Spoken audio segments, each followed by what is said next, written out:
Good afternoon, everyone.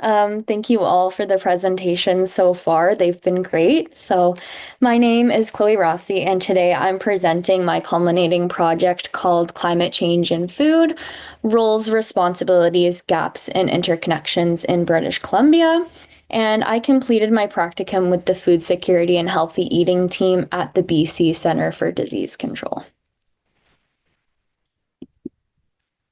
So I'm calling in from the traditional and stolen territories of the Haudenosaunee and Anishinaabe peoples, here what's colonially called Grimsby, Ontario. And I am grateful and humbled to be living on these lands, and I am dedicated to ongoing learning and advocacy surrounding these issues. So I've shared here just a photo of my front yard. And then I also just wanted to acknowledge the land on which the BC Centre for Disease Control is located on, which is the unceded ancestral and occupied lands of the Musqueam, Tsleil-Waututh, and Squamish nations.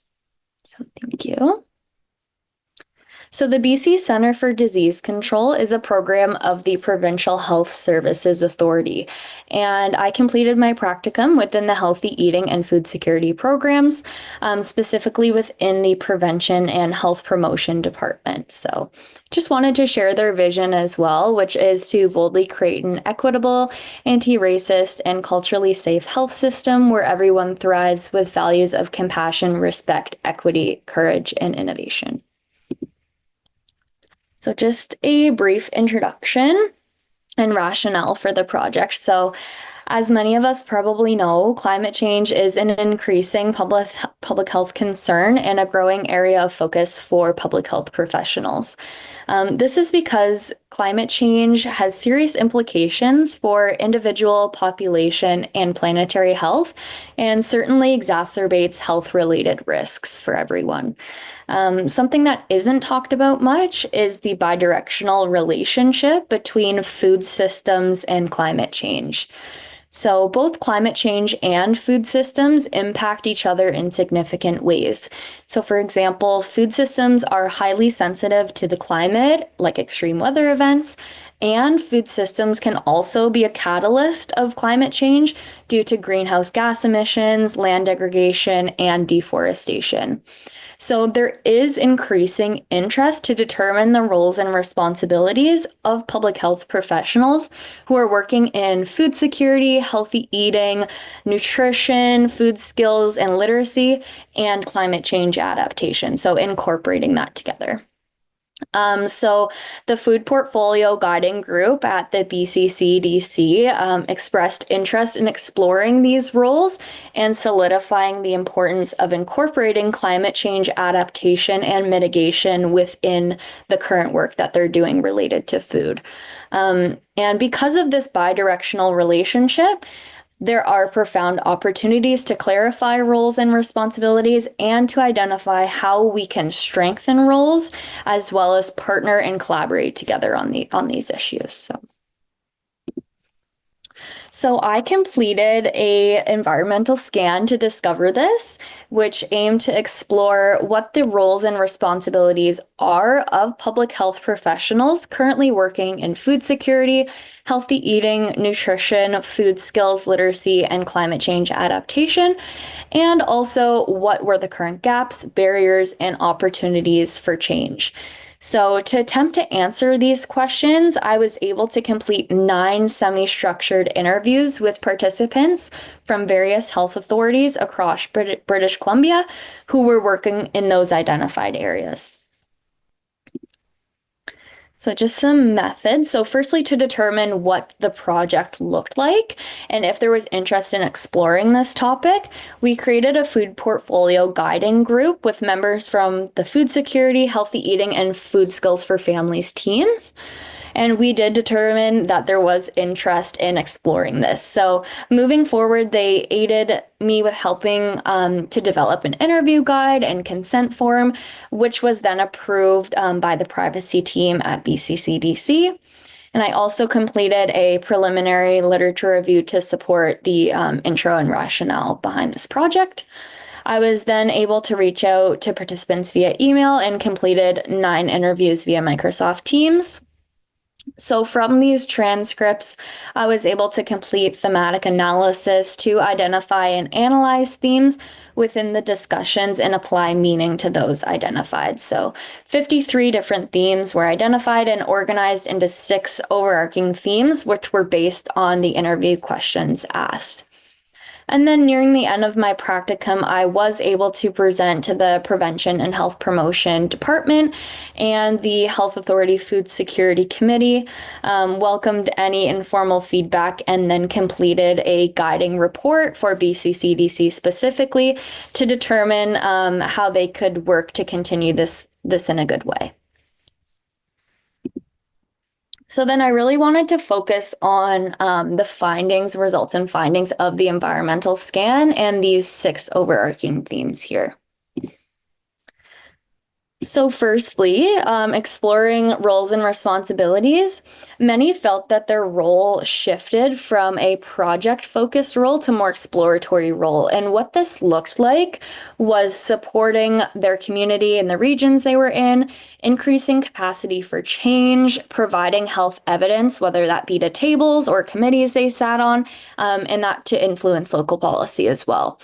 So many really encompassed a community-driven and hands-on approach, which they referred to as a foot-on-the-ground approach.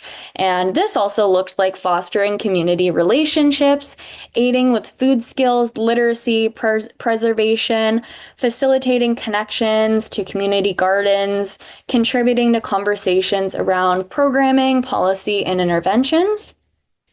And what this really showed me was that the roles and responsibilities of these professionals are dynamic, broad, and have increasingly integrated community priorities to go beyond immediate needs. So then theme 2, current climate change and food work. Definitely the bidirectional relationship between food systems and climate change played a critical role within their work. And this was really amplified through community identified priorities. So participants spoke to hearing the connections between climate change and food while they were interacting with community and sitting on these tables. And then some work focused around emergency preparedness, increasing informal food networks, supporting local food systems, as well as Indigenous food sovereignty, land preservation, and food systems resilience were top priorities as well. And many really did amplify that Indigenous food sovereignty was inherently climate and food systems resilience. Theme 3 talks about community resilience and local food sovereignty. So many were networking to build community connections and cultivate meaningful partnerships. And they really felt that their programs and initiatives did enhance community resilience. And climate and food systems, like I said, are high on the agenda of community priorities, so they wanted to echo that. And community engagement in this work is essential to support community resilience and local food sovereignty, as it does inform the work and ensures initiatives align with community priorities to make sure that our programs and initiatives are meaningful and we have sustainable solutions moving forward. Theme 4 is fostering and building partnerships. So many were well connected through vast partnerships, whether that be with government, post-secondary organizations, nonprofit organizations, and community networks. And reciprocal relationships with community partners and Indigenous peoples were particularly important. They did express a need for stronger partnerships to advance climate change and food systems action, specifically with key ministries like the Ministry of Agriculture, Ministry of Forestry, and Ministry of Social Development and Poverty Reduction. And it was evident that this work cannot be done in isolation. So some gaps, barriers, and recommendations. So like I said, there was a lack of cross-ministry partnership and misalignment, which has kind of led to some continued isolation, limited collaboration, and ingrained silos, which we know effective and sustainable solutions require these stronger partnerships. Budget and resources continue to be an ongoing issue, as well as staffing and capacity. And then many felt that food was not a priority for government or policymakers currently. So, really highlighting this critical relationship between food systems, climate change, and public health could help elevate food systems on the agenda of government and policymakers, securing the attention it deserves. And lastly, I have equity, inclusivity, and anti-racism. So, many did acknowledge the ongoing sexism and racism within our systems and ensured that equity, inclusivity, and anti-racism were foundational to their work. And this looked like supporting and elevating Indigenous-led food initiatives, listening to experience, engaging in qualitative work and storytelling, really to inform the work and include priorities and work together to encompass that. They ensured funding and grants were distributed equitably and talked a lot about equity surrounding food choice, traditional foods, and food accessibility. And then lastly, just ensuring messaging and communication is genuine, inclusive, and equitable. So yeah, this project really ignited key conversations surrounding the bidirectional relationship between food systems and climate change and how public health professionals can begin to adapt their role to include this as a priority. I was able to disseminate the findings to the BC health authorities and help them determine how they can move forward. And also formulating within the food portfolio guiding group, so this work can be carried forward internally in a good way. And then some implications for public health practice. The environmental scan really demonstrated that public health professionals working in these areas have increasingly adopted a more dynamic and exploratory role to address root causes.